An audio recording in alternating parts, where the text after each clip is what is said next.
नमस्कार, आप देख रहे हैं न्यूज़ पीआर। मैं हूं आदेशपुरी।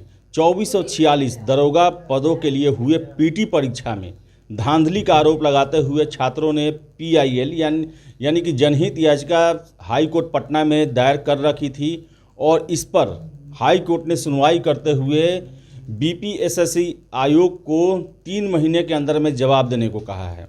आपको बता दें कि जो ऑर्डर आया है उस ऑर्डर में 2 मोबाइल नंबर दिया हुआ है और कोर्ट ने ये कहा है कि क्वेश्चन पेपर जो है उस पर वायरल हुआ था और जो बिहार झारखंड टेलीविज़न है उस पर भी ये खबरें चली थी।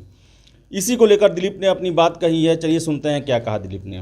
बिहार दरोगा पीटी परीक्षा में जो पेपर लीक हुआ था और व्यापक पैमाने पर धांधली हुई थी, उसको लेके हम लोगों ने सीबीआई जांच की मांग और परीक्षा रद्द करने की मांग को लेके पटना में बहुत बड़ा छात्र आंदोलन किया था। फरवरी मार्च 2020 में विधान परिषद में भी मुद्दा उठा था, जैसा कि आप लोग को ही पता है। लेकिन उसके बाद क्या हुआ कि होली के बाद लॉकडाउन हो गया कोरोना के चलते, जिसके वजह से हम लोग सड़क पे आंदोलन नहीं कर पाए और मजबूरन हम लोगों को पटना हाईकोर्ट का दरवाज़ा खटखटाना पड़ा। तो पटना हाईकोर्ट में हम लोगों ने जनहित याचिका दायर किया था और वो जनहित याचिका हम लोगों ने वरिष्ठ एडवोकेट सुरेंद्र कुमार सिंह के द्वारा करवाया था, जिन्होंने शिवजी चौरसिया के नाम से जनहित याचिका यानी पीआईएल दर्ज किया था।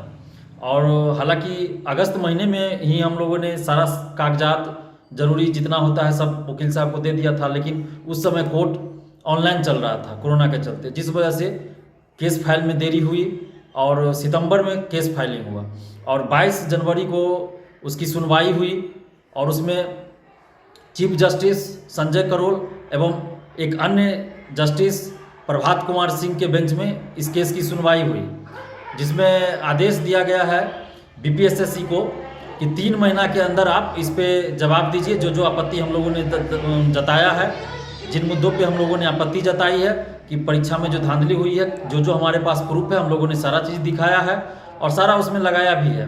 जितने भी कागजात है प्रूफ के तौर पे हम लोगों ने सबको लगाया, चाहे वो मोबाइल नंबर हो जिस नंबर से आया था, जो वीडियो वायरल हुआ था, जो टीवी चैनल पे दिखाया गया, तो सारा चीज़ मेंशन है इसमें।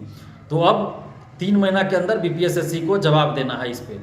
तो अब देखिए कोर्ट में मामला है, क्या होता है इस पर तो मैं ज़्यादा टिप्पणी नहीं करूँगा, लेकिन ये जो 3 महीना का समय दिया गया है तो बीपीएसएससी 3 महीना पूरा होने से 2-3 दिन पहले जवाब देगी। ऐसा नहीं है कि 10 दिन 20 दिन में जवाब दे देगी, वो 3 महीना पूरा होने से थोड़ा 2-4 दिन पहले जवाब देगी। और तब तक इस बहाली का 2446 बहाली का जो है प्रक्रिया मेरे ख्याल से पूरी हो जाएगी, क्योंकि फिजिकल मार्च अप्रैल में आयोजित होगा, उसके बाद रिजल्ट दे देगा। और इधर मुख्य परीक्षा में भी जो धांधली हुई है रिजल्ट को लेके देख रहे हैं कि लगातार कई रोल नंबर या बहुत सारे धांधली की बात है, उसको लेके भी बहुत सारे छात्र कोर्ट गए हैं। तब उसका क्या डिसीजन आया है वो देखने वाली बात होगी। लेकिन मेरा पहले भी मानना था और आज भी मानना है, छात्रों के दबाव में आके मैंने कोर्ट में जाके केस किया था। लेकिन जो समस्या बिहार में प्रतियोगी परीक्षा में है, उस समस्या का समाधान सिर्फ एक बड़े छात्र आंदोलन से ही हो सकता है, कोर्ट से नहीं हो सकता। कोर्ट आपको एक एग्जाम के लिए डिसीजन देगा और उसमें भी आपको समय लगेगा और क्या डिसीजन आएगा ये कोई नहीं कह सकता। लेकिन जब हम पूरे बिहार के पूरे परीक्षाओं की बात कर रहे हैं, पूरे प्रतियोगी परीक्षाओं की बात कर रहे हैं कि धांधली रुके पारदर्शिता आए, तो उसके लिए एक बड़े छात्र आंदोलन की जरूरत है। तो हम लोग 27 जनवरी को पटना कॉलेज में 3 बजे मीटिंग रखे हैं। जो लोग पटना में मौजूद रहेंगे वो लोग उस मीटिंग में आइए और आगे की रणनीति, आंदोलन की रूपरेखा, सभी बातों पे हम लोग जो मुद्दे होने चाहिए वो सभी मुद्दों पे हम लोग बातचीत करेंगे। तो अभी इस वीडियो के माध्यम से मैं इतना ही बताना चाह रहा था कि हम लोगों ने जो जनहित याचिका यानी पीआईएल दायर किया था, जो हमारे advocate senior advocate Surendra Kumar Singh ji हैं, और उन्होंने एनजीओ के तरफ से, एनजीओ या समाज सेवी की तरफ से ये दर्ज किया जाता है जनहित याचिका अधिकांशतः, तो समाज सेवी शिवजी चौरसिया के नाम से जनहित याचिका दायर किया था। और बहुत सारे लोगों को कन्फ्यूजन होगा इसमें, 2-4 शिक्षा माफिया अफवाह फैलाएंगे कि दिलीप के नाम से तो है ही नहीं जनहित याचिका, ये तो पैसा लेके कोर्ट के केस के नाम पे पैसा ले लिया। तो उन लोगों को मैं बताना चाहता हूँ, आप सभी को बताना चाहता हूँ कि जनहित याचिका जो होता है वो परीक्षार्थी दायर नहीं करते हैं।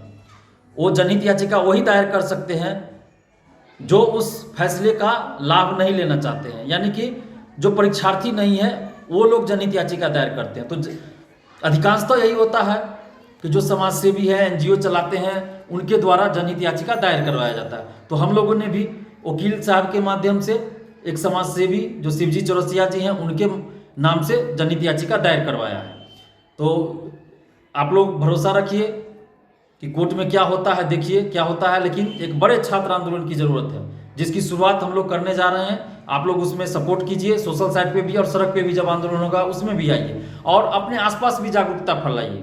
चाहे आप कोचिंग में हो, लॉज में हो, गांव में हो, मोहल्ला में हो, कहीं भी हो, चाय दुकान पे हो, कहीं भी हो, इस बात को ज़्यादा से ज़्यादा फैलाइए कि बिहार में जो धांधली हो रही है उसको रोकना जरूरी है। उसके लिए बड़े छात्र आंदोलन की ज़रूरत है। और अभी आप देखिए, होमगार्ड का कल एग्जाम हुआ, उसका वीडियो वायरल हुआ, किस तरह से एग्जाम हुआ आप देख सकते हैं। जैसा कि मैं बार बार इस तरह की बात बताते रहा हूँ, बिहार दरोगा में भी इसी तरह हो रहा है, OMR सीट बाहर आके रंगा जाता है। तो प्लीज़ आप लोग एकजुट होइए और एक बड़े छात्र आंदोलन में हमारा सहयोग कीजिए। धन्यवाद, जय हिंद।